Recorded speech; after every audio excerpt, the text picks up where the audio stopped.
the latest military news update. This is AFP Community News, hosted by Rofh Suzon every 12 noon, Mondays to Fridays.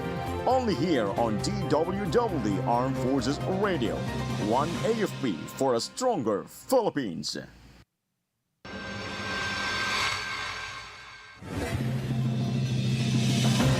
Philippine Navy assures ships ready to repel intruders in West Philippine Sea. AFP and Australian forces stage joint live-fire drills in Nueva Ecija.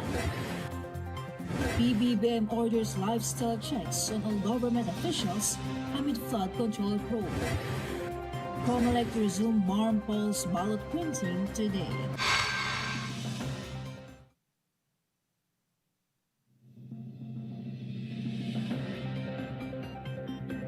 Hello to everyone, especially to our troops at Camp Emilio Ginaldo in Quezon City.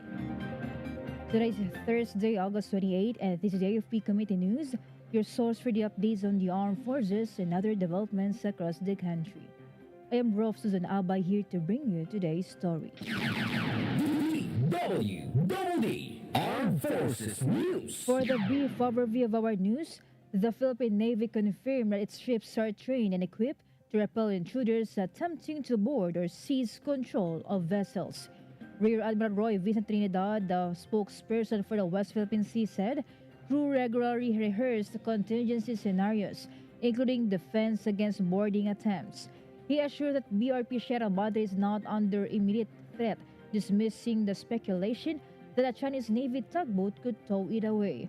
Rear Admiral Trinidad stressed that the Philippine Navy has contingency plans in place and reaffirmed the Philippine sovereign rights over a Ayungin Shoal in the West Philippine Sea. DWDD Armed Forces News. The Armed Forces of the Philippines and Australian Defense Force carried out a combined arms live-fire exercise at Fort Magsaysay, Nueva Ecija yesterday under Exercise Alon 2025. The drills integrated the land and air combat capabilities, featuring close air support, artillery fire, and synchronized air-ground coordination in a simulated battlefield. AFP forces deployed artillery, attack helicopters, and super Tucanos, while the ADF fielded howitzers, mortars, javelin systems, and FA-18F Super Hornets. The exercise strengthened AFP and ADF interoperability and reaffirmed both nations' commitment to regional defense and security. Armed Forces Radio. Some information from Shira about Naval Forces Central kicks off PN MOBEX 2025. Yes, good afternoon. The Naval Forces Central formally opened the 3rd Philippine Navy Mobilization Exercise PN MOBEX 2025 at Naval Base Rafael Ramos, Lapu-Lapu City. Running until September 3, the exercise involves 700 participants from regular and reserve units in Eastern and Western Visayas. Key events include amphibious operations in Medellin, Cebu, humanitarian response drills, civil military operations, and maritime security exercises. The exercise aims to enhance operational readiness and integrate Navy reservists in support of naval operations. This is Shai Rivera reporting for AFP Community News, One AFP for Stronger Philippines. Thank you, Shaira. DWDD Armed Forces News. The Philippine Navy, Royal Australian Navy, and Royal Canadian Navy successfully wrapped up a multilateral maritime exercise east of Bajo de Masinloc yesterday.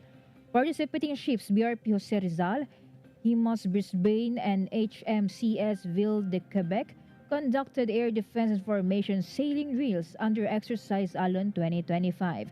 The air defense exercise enhanced coordination against simulated aerial threats, while the photo exercise highlighted multinational seamanship and precision sailing.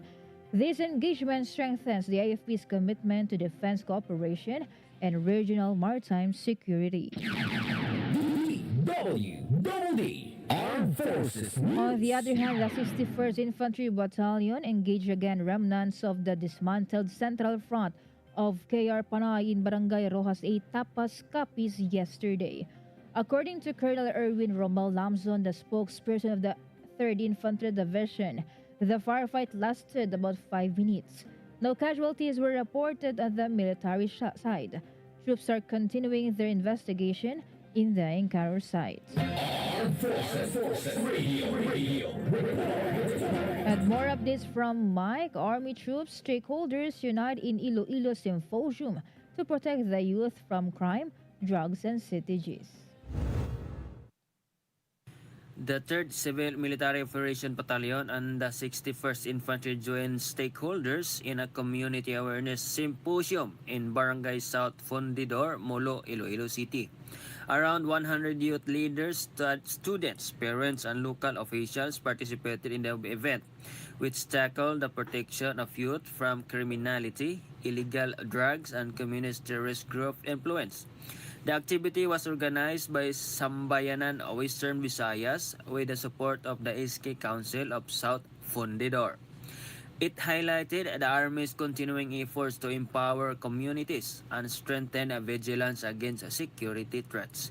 This is Mike reporting for AFP Community News, 1 AFP for a stronger Philippines. Thank you, Mike. DWDD Armed Forces News. Defense experts urge reforms in the Armed Forces of the Philippines Modernization Program, stressing the need for faster and more flexible asset acquisition. They backed Defense Secretary Gilberto Chodoro Jr.'s call to scrap the 15-year phase system, which they describe as outdated and impractical. Retired Navy Admiral Romel Jude-Ong warned that delays in procurement leave equipment obsolete upon delivery, while analyst Chester Cabalsa said the current Horizons framework is stuck and unresponsive to security demands. Both experts recommended adopting more agile acquisition models and boosting the local defense industry to ensure sustainability and technological readiness. DWDD National For News. our national news, President Ferdinand Marcos Jr. ordered a lifestyle check on all government officials. This is part of the administration's investigation into anomalous flood control projects. Palace Press Office Claire Castro said the lifestyle check would cover the entire executive department, starting with officials of the Department of Public Works and Highways. Asked about who would lead the checks, Castro says several agencies have authority, including the Office of the Ombudsman, the Bureau of Internal Revenue, and the agencies themselves. Armed Forces Radio. On the other line, let us hear more from Beth Tañete about 88 IB CAFGU joint bloodletting drive in Rizal. The 80th Infantry Battalion and CAFGO active auxiliaries joined a simultaneous bloodletting activities with the Rizal Provincial Hospital System at the 80th IV headquarters in Rizal. The events aimed to boost hospital and blood bank supplies to meet urgent medical needs of patients. 8 IB Commander Lieutenant Colonel Mark Anthony Ruby said the initiative reflect heroism not only the battle but also in humanitarian service. The Army and CAFGO's participation highlighted their dedication to both national security and social welfare. This is Bethania reporting for the AFP Community News, 1 AFP for the stronger Philippines. Thank you, Beth Tañete. DWDD National News. Housing Secretary Jose Ramon Aliling reiterated his earlier declaration of a zero-tolerance policy for corruption. He stressed that even 1% of corruption should not be tolerated, both by the government and the private sector. Aliling emphasized his policy when he spoke during a housing summit organized by the Organization of Socialized and Economic Housing Developers of the Philippines.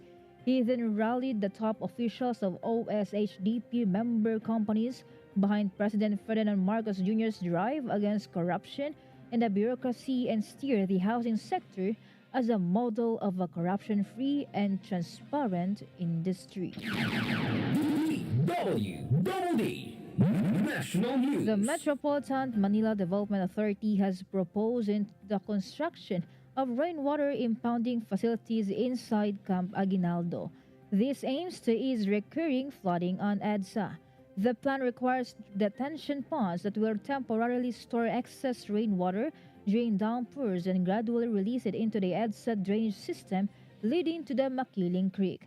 As proposed, the project will be implemented in 3 phases, covering 182 hectares and involving a golf course near Gate 2, another near Gate 3 and 4, and an open space near Gate 6. Armed Forces Radio. Let us hear more of this from Gio about 2nd CMO Battalion. The agencies lead youth amazing race in Oriental Mindoro. The 1st Civil Military Operations Company of 2nd Civil Military Operations Battalion alongside the Police and Bureau of Fire Protection Rojas Station facilitated the Linggo ng Kabataan 2025 Amazing Race in Rojas, Oriental Mindoro. Organized by Sangguniang Kabataan Federation President Honorable Shekina Grace Sanz and the Municipal Local Youth Development Office, the event gathered over 200 youth leaders and volunteers from 17 barangays. Time challenges across multiple stations tested leadership, teamwork, and camaraderie among participants. The activity highlighted the Army's commitment to youth empowerment and community development in the province. This is Gio reporting for AFP Community News, 1 AFP for a stronger Philippines. Thank you, Gio. DWDD National News. The Commission on Elections will resume today the printing of the 2.3 million official ballots that will be used for the first parliamentary elections of the Bangsamoro Autonomous Region in Muslim Mindanao. College Chairperson George Erwin Garcia at the Commission Bank reached the decision after receiving confirmation that Parliament Bill 351 or the Bangsamoro Parliamentary Redistricting Act of 2025 has not yet been signed by the Parliament Speaker and the Chief Minister. To recall, the COMEX stopped the printing of ballots following the approval by the Barn Parliament of a bill redistributing the 7 district seats originally allocated to the province of Sulu. Garcia said that the Commission will not change the schedule for the distribution of ballots and other election paraphernalia. DWDD National News. Senator Panfilo Lacson warned that Chinese sleepers agents and even operatives from China's People's Liberation Army are already embedded in the Philippines to engage in espionage.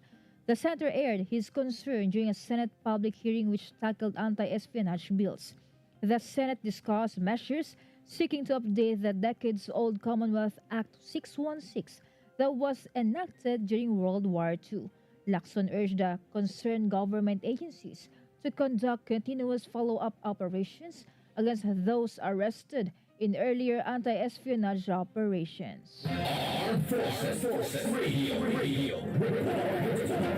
From our report on the ground, let us hear the report of AMI about MBLT4 launches nationwide CMO activities for PMC's 75th birthday countdown. The Marine Battalion Landing Team 4 formally kicked off the 75-day countdown to the Philippine Marine Corps' 75th birthday with a series of large-scale civil-military operations across Tawi-Tawi. The activities held in Bungao, Simonol, Sitangkay, Sibuto, Mapon, and even Turtle Island included feeding programs, toy distribution, coastal cleanups, film showings, and medical outreach in partnership with other stakeholders. MBLT4 also launched a 75-kilometer walk, run, bike challenge and symbolic initiatives. The event showcased the Marine strong bond with Tawi-Tawi residents. This is Ami reporting for AFP Community News, 1 AFP for Stronger Philippines. Thank you, Ami. DWDD National News. For other national news, President Ferdinand Marcos Jr. designated Deputy Ombudsman for the Visayas Dante Vargas as acting ombudsman. Presidential Communications Office Undersecretary Claire Castro confirmed this last Wednesday. Vargas will take over Special Prosecutor Mariflor Punzalan Castillo, who has been sitting as officer in charge of the Anti-Graft Court since late July after Samuel Martires completed his mandated 7-year term. Vargas shall oversee affairs at the agency until Marcos names a permanent ombudsman. DWDD National News. General Nicolas Torres said he felt no resentment after he was sacked from his post as Philippine National Police Chief. In an interview, Torres said that he is a good soldier and if there is an order, he just follows it. He added that he still supports President Ferdinand Marcos Jr. The President, through Executive Secretary Lucas Bersamin, removed Torre as PNP chief last Tuesday after he allegedly disregarded an order by the National Police Commission. DWDD National News. The investigation into the disappearance of dozens of Sabongeros has entered a critical phase. The National Prosecution Service of the Department of Justice confirmed that the case will now proceed to a preliminary investigation. Prosecutor General Richard Anthony Fadulion said the designated panel overseeing the case will issue subpoenas to concerned parties once the full case records are received. He added that no details can be released just yet in deference to the panel that will conduct the investigation. DWDD National News. On the other hand, the Manila City government filed criminal charges against a construction company for illegally demolishing the Rizal Avenue Sports Athletics Complex in Santa Cruz District. Mayor Isko Moreno said the contractor, Chelsea Construction and Supply Incorporated, demolished the sports complex to build a 145.5 million multi-purpose building in the district. Moreno noted that no permits for the demolition and construction were secured by the contractor. Charges of malicious mischief, unlawful demolition, as well as construction and unauthorized taking of a government facility were filed against the firm before the city prosecutor yesterday. DWDD National News. Affordable but quality medicines are now more accessible for overseas Filipino workers with the establishment of additional botika at bakuna sa mamamayan or BBM pharmacies. The Department of Migrant Workers has signed an agreement with the Philippine Pharma Procurement Incorporated providing for the establishment of small pharmacies. The BBM pharmacies will start with pilot outlets in Makati. The DMW said small pharmacies would operate through OFW cooperatives or franchises to serve as both a healthcare access and sustainable livelihood opportunities for migrant workers and their families. DWDD Armed Forces News. That concludes today's broadcast and thank you for tuning in, especially to our audience on AFP Radio, the DWDD's Facebook page. Be sure to join and catch us again tomorrow for more stories and updates, same time and same station. Once again, this is Rofh Suzon-Abay for AFP Community News, one AFP for a stronger Philippines. Behold the latest military news update. This is AFP Community News, hosted by Rofh Suzon every 12 noon, Mondays to Fridays. Only here on DWDD Armed Forces Radio. One AFP for a stronger Philippines. Ito ang DWDD 1134 kHz AM. Balita, impormasyon at musika. Ito ang DWDD AFP Radio. Boses ng Kawal Pilipino. Kayo ay nakatutok sa DWDD AFP Radio. Kami po ay kasapi ng KBP, Kapisanan ng mga Broadcaster ng Pilipinas.